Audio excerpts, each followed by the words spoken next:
Welcome. Today we're going to set up the Jetson Orin Nano Super Developer Kit using NVIDIA's SDK Manager. Starting on the connector side of the board, we have the power connector, then we have the display port, 4 USB 3 connectors, an Ethernet connector, and a USB connector. On this side, we have the GPIO pins. And then on the back side, we have a connector and also the microSD slot. And then on this side, we have the 2 camera connectors. Now let's go to jetson-ai-lab.com.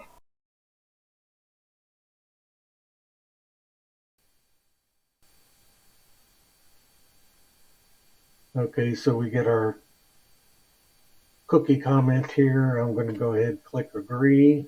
Now select any tutorial. It doesn't matter which one. Let's go with text generation.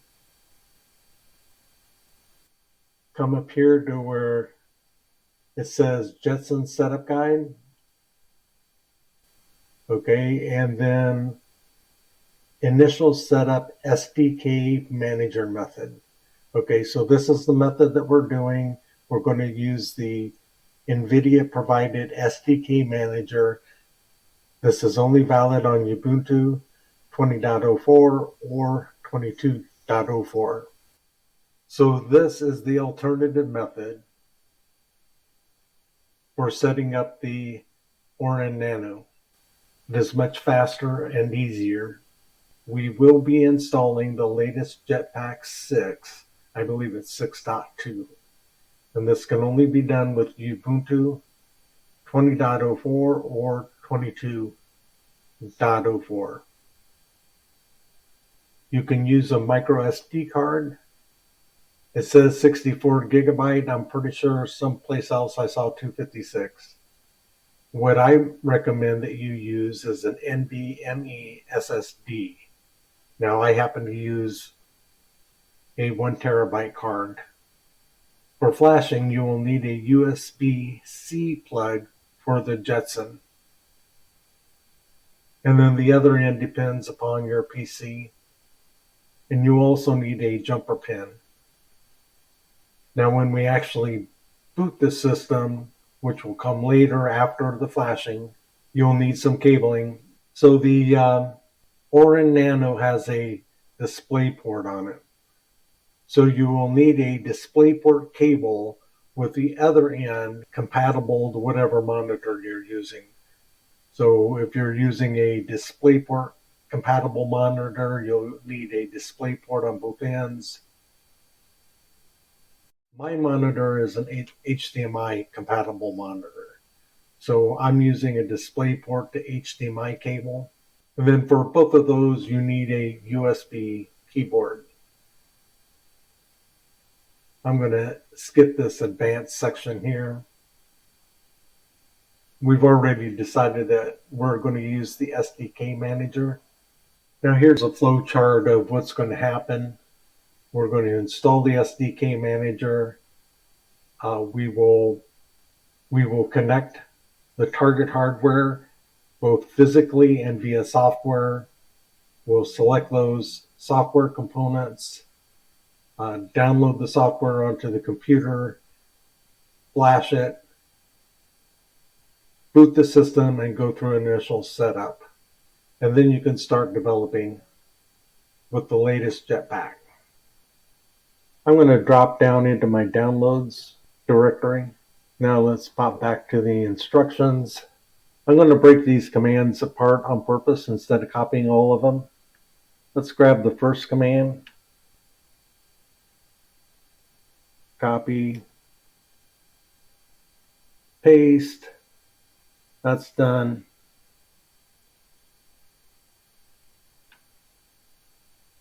Let's now grab the second command. Now this is the reason why I broke the commands apart, because here it's going to ask for my password.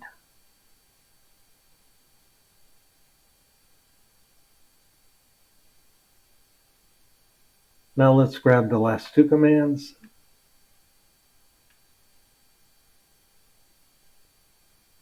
Let's jump ahead to where this completes. And now we're finished. Let's go ahead and kick off the SDK Manager. Now I've already logged in before, so I'm going to take you back and show you what happens when you haven't logged in before. So let's cover using the SDK Manager for the first time. Okay, so it opens up, tick the checkbox for stay logged in, click the login button. Now at this point, somehow, some way, I used my Google login. I did not receive the security challenge. It then went ahead and signed me in, and then ultimately we get here. So what you're seeing is that it could not detect the board. That's because it's not connected. So let's go ahead and connect the board. Okay, I'm back. So you have to jumper pins 9 and 10. So pin 9 is a ground, and then pin 10 is the FC REC pin, which is force recovery. So let's go ahead and do that.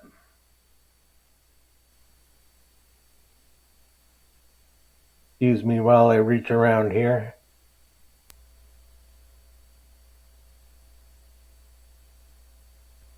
Okay, so those are now jumpered. Let's take a look at it. So you have two pins that are not connected. In the instructions, they said you could use a paper clip. I don't really recommend it. So next we have to connect the USB-C.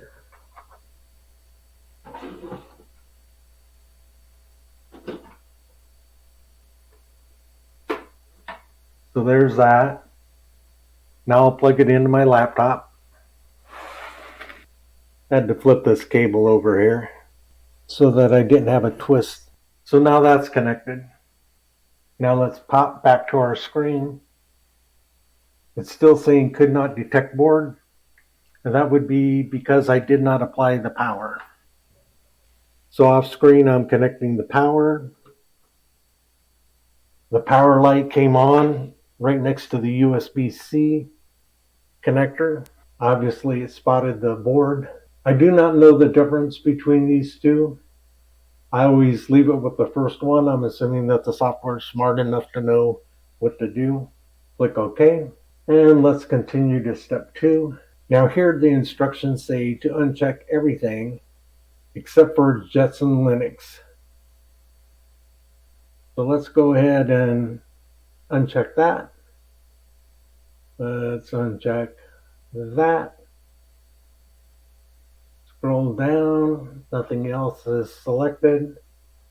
So for the instructions, only select the Jetson Linux. Now it has filled in some names for directories here. I'm going to leave those as is. I'm going to click I accept. I'm going to change things around so you don't see my recording software. Okay, so now I'll go ahead and continue to step 3. I'll enter my password.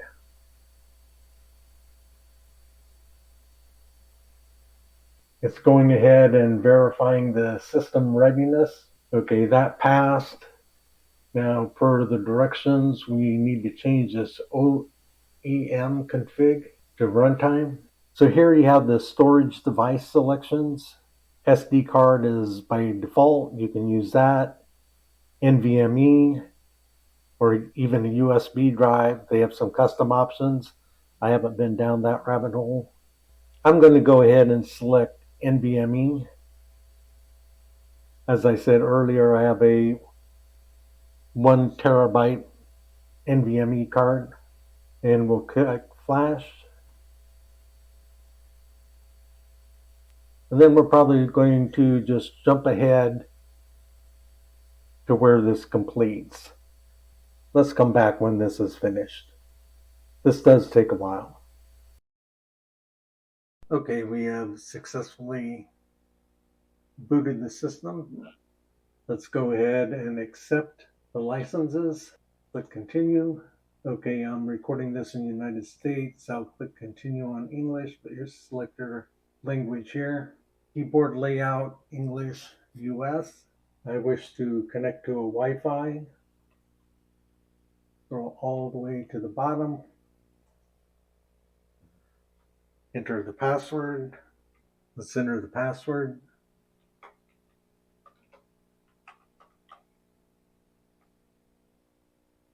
So it's now connecting. It must be connected now.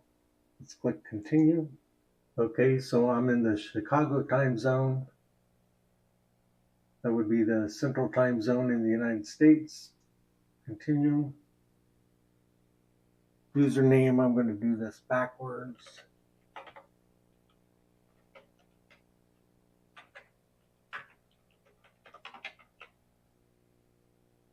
That way I don't have to change the username. Password.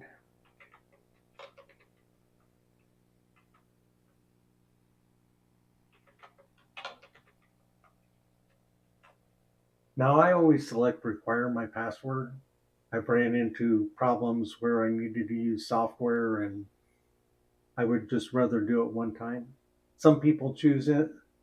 Some people choose login automatically, but I use require my password. Continue. I'm not going to install Chrome at this time. I'll do it later.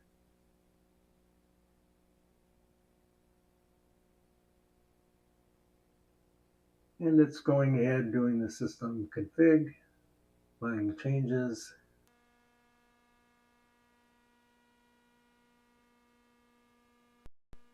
And rebooting. A reason I suggest using the NVMe drive is that it's like 10 times faster. The splash screen. I want to skip this. Skip. I send in the system information to help out the developers. I leave the location services off for the purposes of this Orin Nano. And let's just skip this. Now we're done. It's all set up and ready to run. Smash the like and sub buttons and please share this video. My name's Bruce Ray Wilson and I will see you in the next video. Bye-bye.